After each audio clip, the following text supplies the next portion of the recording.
அஸ்ஸலாமு அலைக்கும், welcome to sauce kitchen. இன்றைக்கி நம்ம ஒரு மில்க் ஸ்வீட் தான் செய்ய போகிறோம். ஆனால் அடுப்பக்கமே போகாமல் சூப்பரான ஒரு மில்க் ஸ்வீட் தான் செய்ய போகிறோம். செம்ம டேஸ்ட்டாக இருக்குங்க. ட்ரை பண்ணி பாருங்கள். இது செய்கிறதுக்கு ஒரு 10 நிமிஷம் போதுங்க. இதை நீங்கள் ஒரு வாரம் வரைக்கும் ஃப்ரிட்ஜில் ஸ்டோர் பண்ணலாம். பாருங்கள் எவ்வளோ சூப்பராக வந்திருக்குன்னு. இது நம்ம அடுப்பக்கமே போகாமல் செஞ்சுருக்கோங்க. இப்போ வாங்க எப்படி பார்க்கலாம். ஒரு மிக்ஸர் எடுத்திருக்கேன். இதில் 1/2 கப் அளவுக்கு சர்க்கரை எடுத்திருக்கேன். இது கூட 1/4 டேபிள் ஸ்பூன் அளவுக்கு ஏலக்காய் தூள் எடுத்திருக்கேன். இது இல்லைனா 2 ஏலக்காய் சேர்த்து கூட நீங்கள் அரைச்சி எடுத்துக்கலாம். அரைச்சிட்டு வந்துடுறேன். அரைச்சிட்டு வந்துட்டேன் பாருங்கள். இது கூட 200 கிராம் அளவுக்கு பன்னீர் எடுத்திருக்கேன். பன்னீர் வந்து ரொம்ப தண்ணியான மாதிரி இருக்கும் இல்லையா, அந்த பன்னீர் சேர்க்க வேணாம். முடிஞ்ச அளவுக்கு நல்லா கெட்டியான பன்னீர் இருக்கும் இல்லையா, பேக்கெட்டில் ரொம்ப தண்ணியாக இருக்கும் இல்லையா ஒரு சில பன்னீர்லாம் பார்த்திங்கன்னா, அந்த பன்னீர் எடுக்க வேணாம்.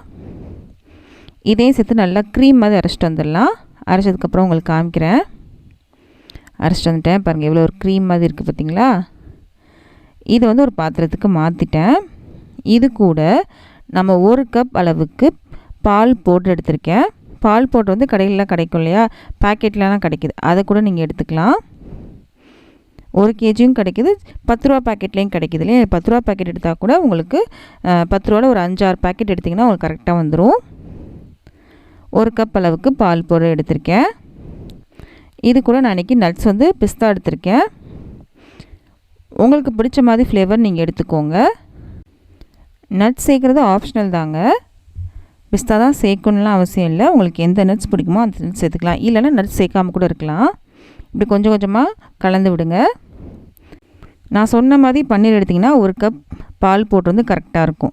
இல்லை நீங்கள் தண்ணியான பன்னீர் தான் எடுத்திருக்கீங்க அப்படின்னா, இப்போ வந்து பார்த்திங்கன்னா ரொம்ப கொலன்னு இருக்கும். அந்த டைமில் நீங்கள் என்ன பண்ணணும் அப்படின்னா, ஒரு 1/2 கப் அளவுக்கு டெசிகே கோகோனட்டை மிக்சியில் சேர்த்து அரைச்சிட்டு சேர்த்துக்கலாம். இப்போது நான் கலருக்காக பாலில் கொஞ்சமாக குங்குமப்பூ போட்டு வச்சுருக்கேன். கொஞ்சமாக பால் சேர்த்துக்கோங்க. ரொம்பலாம் பால் சேர்த்துருங்க, உங்களுக்கு கரெக்டாக வராது. கொஞ்சமாக பால் சேர்த்துருக்கேன். இப்போ எல்லாம் சேர்த்து நல்லா கலந்து எடுத்துடலாம். ஃபஸ்ட்டு கையில் ஒட்டுற மாதிரி தான் இருக்கும். நீங்கள் கலந்து விடும்போது உங்களுக்கு கரெக்டாக வந்துடும். பார்த்திங்களா, கரெக்டாக கலந்து விட்டாச்சு. இப்போ கை கழுவிட்டு வந்துடலாம். நீங்கள் இதை பர்ஃபி மாதிரி கூட நீங்கள் செட் பண்ணி எடுத்துக்கலாம். நீங்கள் ரோல் மாதிரி கட் பண்ண போகிறேன் அப்படின்றதுனால பட்டர் பேப்பர் எடுத்திருக்கேன். பட்டர் பேப்பர் எடுத்து வச்சுருக்கேன். கையில் கொஞ்சமாக நெய் தடவிருக்கேங்க. இந்த பட்டர் பேப்பர்லேயே நீங்கள் இந்த மாதிரி செஞ்சுக்கோங்க. அப்போ உங்களுக்கு ஈஸியாக இருக்கும். இந்த மாதிரி ரோல் பண்ணிக்கோங்க.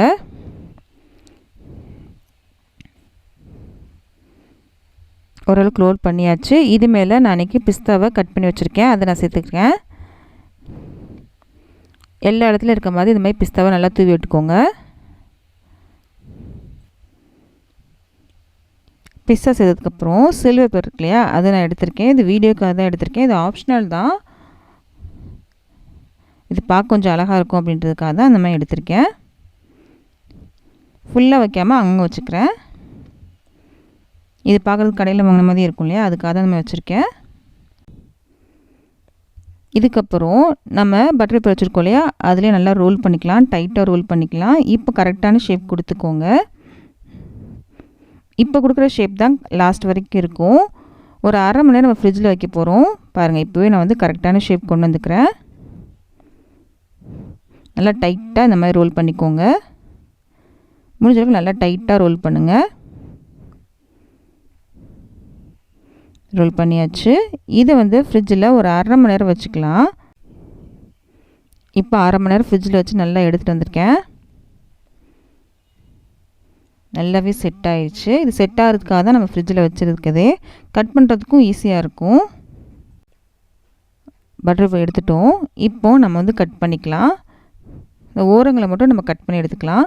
நமக்கு ஷேப் வந்து கரெக்டாக வராது.